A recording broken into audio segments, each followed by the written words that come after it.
Bienvenue dans Autoculture Express pour tout savoir sur une voiture en moins de 3 minutes. N'oubliez pas de vous abonner pour ne pas louper nos vidéos long format tous les mardis.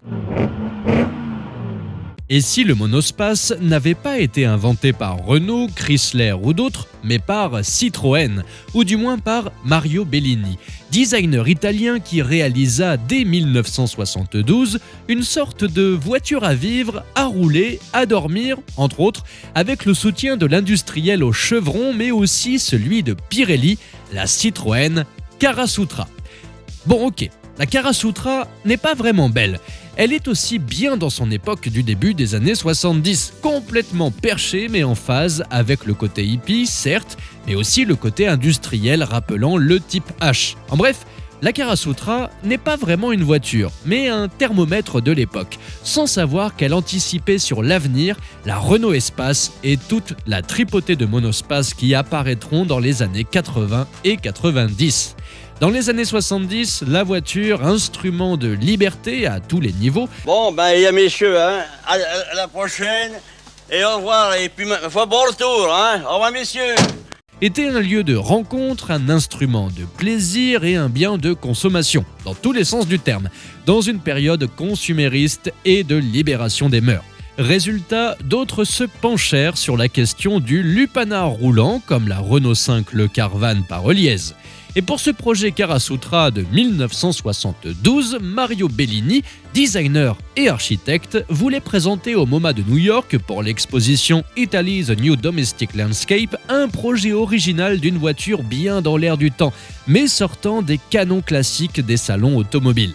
Allez savoir comment il réussit à convaincre deux entreprises familiales et austères, les Michelin et les Pirelli, de financer ce drôle de concept ouvertement érotique, dans son usage, pas dans ses formes.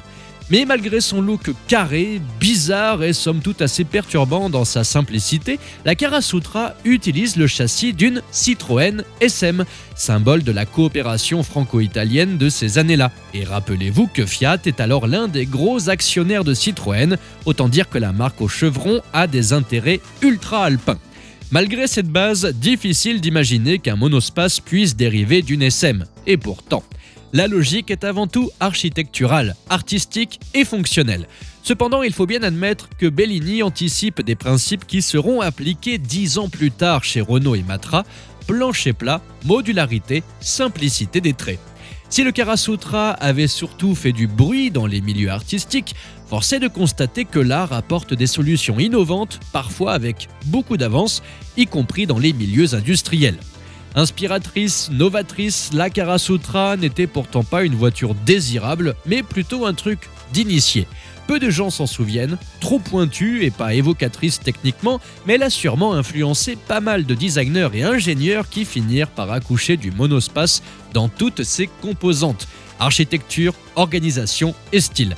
Une sorte d'ébauche érotique soi-disant artistique qui finira par se retrouver presque telle quelle dans l'industrie automobile. Chapeau Bellini!